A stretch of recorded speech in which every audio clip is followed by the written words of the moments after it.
I could tell you when the drops are happening. I could tell you who getting the drugs, who getting the cell phones. I could tell you who got the move going. I could tell you everything going on in this prison, but I need y'all to do something for me. I need my back number reduced. This 20 years that I got, I need these back numbers reduced. What up, what up, what up? We are back. Who am I? Jersey Street Corner, and this is the Prison Talk Show, people. So let's get into it. Now, I know you saw the thumbnail, and you guys deserve an explanation. Who is Donnie Brasco? I know y'all all saw the movie, so don't ask me no crazy questions like that. Donnie Brasco was the mafia snitch. Now, no, this guy wasn't snitching on the mafia, but still same comparison. This guy was infiltrating the Crips in prison, y'all. And he was going back and giving all the information to the cops. Now let's talk about it. I know y'all heard of informants on the street. Well, they in prison also. Now you got different levels of snitching in prison. You got the vague, indirect, pointing you in the right directions. Then you got telling, but you ain't hear it from me snitching. And you would think they the worst, because they don't want money. They not trying to get out early. They just hating, and they don't want nothing for snitching. Well, y'all, Marco go way past that. He is damn near a cop. He might as well be wearing a wire. Marco has done so many people dirty. He's a mole, and he gives up information that gets guys cased up and locked away. Now, I know y'all like, how did this all come to be? Why would a Crip start snitching? Why do you think, y'all? Well, I guess you wouldn't know, so let me give you a short backstory on Marco. Now, Marco came from another prison, and the word is Marco, he got caught up in a raid. Marco pushed that dog food, so he got caught with enough dog food that warranted a street charge that would get him another at least 15 years. He's already serving 20 to 25 years, and at this point in time, he's given up on the gang. He's given up on life itself. So, of course, y'all, when they approach him with these extra football numbers and they tell him, listen, you scratch our back, we'll scratch yours. We just need a little help from you. And Marco's like, I'm listening. We need you to infiltrate your gang. We need you to find out what's going on in the prison. We need to know who's bringing dog food in, who's bringing the cell phones in, who's unaliving, who's ordering hits. We need to know all of that. You help us case a few people up, and we guarantee to start chopping your back number down. And Marco like, yeah, man, how I know I could trust y'all? How I know I could trust y'all, man? And they're like, all right, listen, this is what we're going to do. We're going to move you out of this prison, put you in a brand new prison. Link up with your homies there at that prison. Don't mention the prison that you just came from. We're going to put you there as a sleeper. And all we want you to do is observe. Try not to get in on too much gang activity yourself. Just observe what goes on. And we'll let you know who your contact in that prison is. All of the COs aren't safe. There are many corrupt COs. So there's only going to be one officer that we're going to have you communicate with when things are safe. And he's not going to communicate with you until the time is right. So don't try and find him either. You'll just make things worse. So Marco's like, all right. Let me think about this. Man. How many years you going to take back? They're like, for each conviction that you get us, we'll give you half of their number back. So if you get us a 10-year conviction, we'll give you 5 years back. And 10 years? What somebody got to do to get an extra 10 years, man? Same thing you did, Marco. Let us know where those large packages are. Let us know where the blades are. Let us know who's ordering hits from inside the prison. Give us something big, Marco. Something we could work with. And we could work with you. Now, Marco, like, all right, man. I guess I got no choice, man. I guess I got no choice. What prison you gonna put me in, man? Where you gonna put me? And they're like, all right, don't worry. It's a medium facility. Don't worry. You good. And like we said, you got your homies. So just don't raise any eyebrows. Go and do what you normally do. Keep on cripping. And it is what it is. When the time comes, we will move you to another prison. And we'll continue moving you to different prisons all over until we lock up enough people. You never know, Marco. After enough convictions, you might just walk free. Think about it, Marco. You get us at least 10 convictions, and you just might walk free. So now Marco doing all the math in his head. He's like, oh, shit, they right. They right. 5, 10, 15, 20. Man, hey, listen. If things don't go right, it's not my fault. I'm going to do my best. I really am. But you got to believe me when I say, man, these boys don't play. If they think or detect any kind of snitching or anything going wrong, somebody going to get unalived. And it just might be me, man. Y'all can't protect me in there. And they're like, yeah, we can't protect you in there, Marco. You're going to have to keep it low key. And then that's when they asked them, Marco, have you ever heard of Donnie Brasco? And he's like, nah. Who's that? He's an informant. Or rather, he was an FBI agent that was a mole in the mafia. He led to over 200 convictions. Yeah, y'all. And he lived to be an old man. Still alive to this day, I believe. In witness protection. And there's still a contract on his head. But guess what? He sleeps like a baby every single night. Why? Because he did the right thing for him and his family. He made sure that they was all right. So those people that he got convicted, he didn't feel bad about it. He felt like he did the world a justice. And you should feel that way too, Marco. You are doing a justice for the United States of America, your country. You should be proud, Marco. And Marco like, man, all right, man, let's just go, man. Let's just go. Get me to the prison or something, man, because I can't stay up in here too much longer. People going to be, asking me questions and stuff. Now, Marco didn't waste any time at all, y'all. He got to the new prison.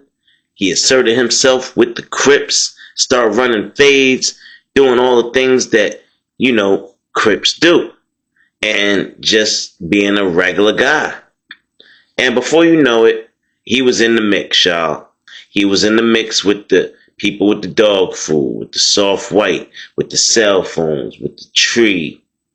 He was in the middle of all of it. He knew who to tell on, when to tell on him. He knew when the shipments was coming in. In that short period of time, in less than a month, he had already found out his targets. And when I say targets, I mean he already knew who he was sending up. Well, let's say, up the river. Now, it didn't matter to Marco if they was his own brothers, his Crips, if there was other gang members. He didn't care if they were COs. Oh yeah, he was snitching on COs too. Because it was no holds barred. Marco wanted to go home by any means necessary. And I think sometimes these snitches, these rats, they get a little too what's excited about the outcome of their actions. But they get too hung up in that, and before you know it, they don't realize people are watching you, man. People know when somebody around them moving different. People know when the snitch is just sniffing cheese. So, before you know it, y'all, people started getting cased up left and right. First, it was little small things like room raids and somebody get a blade found or a cell phone confiscated and they go back to lockup. Or, somebody might find a little bit of tree in a cell that they wasn't supposed to have. Little dumb things, Marco was giving them. And they pulled him aside in one of those meetings during the visit one day and said, listen, Marco, we appreciate what you're doing for us, but you got to go bigger. What are we going to do with a cell phone or a little bit of marijuana? We need the dog food. We need the blades, the big blades. We need the corrupt cops. Listen, Marco, if you're not going to work with us, if you're not even going to try, we'll just stop this right now and tack on your 15 years and you can go about your business. You can sit in here for the rest of your natural life for all I give a shit, kid. And now they trying to shake Marco up. Marco like, hey man, I told you these things take time, man. I told you I'm trying, man. I'm trying. I mean, dang. I can't just go and make it that obvious. And they're like, all right, listen, Marco, we're giving you 2 more months in this prison. And if you don't make anything happen, we're going to have to move you to another prison and try again. But that's just what it's going to be. Until you get us the convictions we need, this cycle will just keep happening over and over and over. It's going to be like Groundhog Day for you, Marco. So get it right.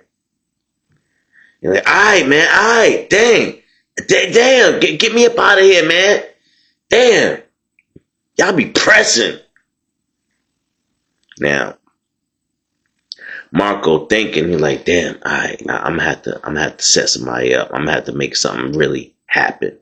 So, and the only way that Marco is gonna be able to do that is to actually get involved in the deal. Now, they didn't, say that he had immunity. He's not supposed to be committing any kind of crimes or nothing like that. So whatever he does has to fall back on the other person all the way, or he could implicate himself. And by doing that, not only do you let the other person know that if you don't get bagged at the same time he get bagged, obviously you set him up, you snitched, you ratted. Because you should be going to the hole right along with him. Matter of fact, y'all probably end up in the same cell back in lockup if you go together. That's just how things normally work, unless y'all had beef. But if y'all brothers and y'all got locked up, they'll be taking y'all back to the same cell together in lockup. That part. So, Marco decides he's going to order a whole ounce of dog food.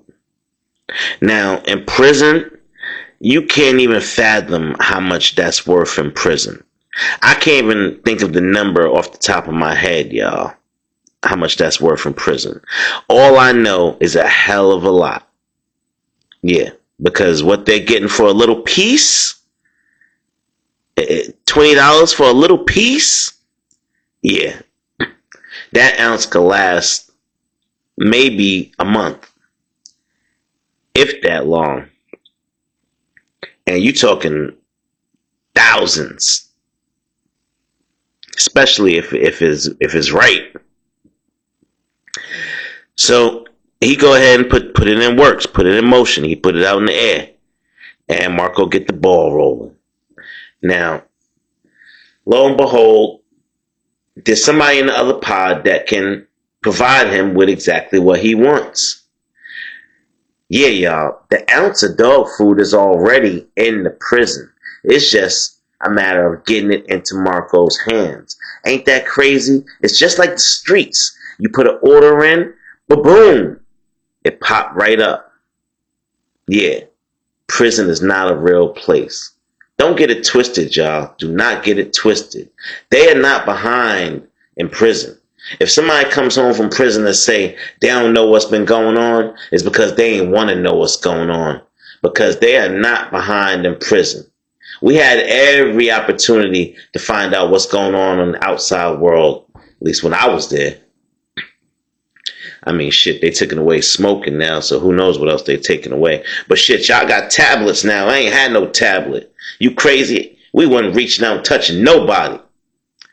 Anyway, y'all, if you haven't done so already, hit that like button, subscribe to the channel, share this video, and hype it if you can.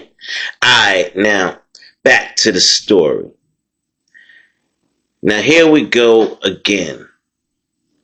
C.O. Brown back with some more info for us. And this time, he's telling us, y'all can't keep this to yourself. You gotta tell the Crips about this. And now he's telling us because he's our guy. He don't really mess with the Crips like that. But the only reason he felt the need to get involved was because not only was Marco looking for dirty inmates, he was also looking for dirty cops.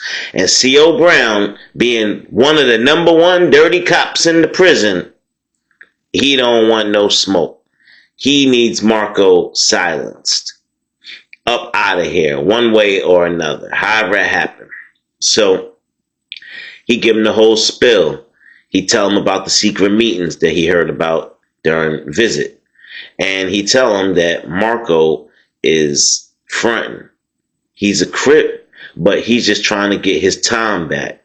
And he's here to snitch. And then they gonna move him up out of here as soon as he get, enough people cased up. So they're like, damn, that could be any one of us. They're like, yeah, exactly. So don't do any kind of business with him, first of all. Don't even talk to him because he's a straight up snitch.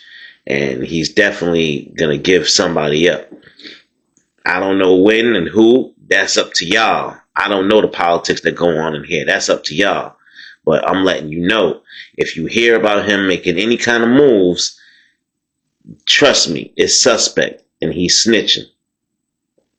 They're like, all right, say no more. We're going to have words with them. So, Dee, B-Love, Josh, the whole crew, everybody, go and mob over. And we pull a couple of the dudes to the side.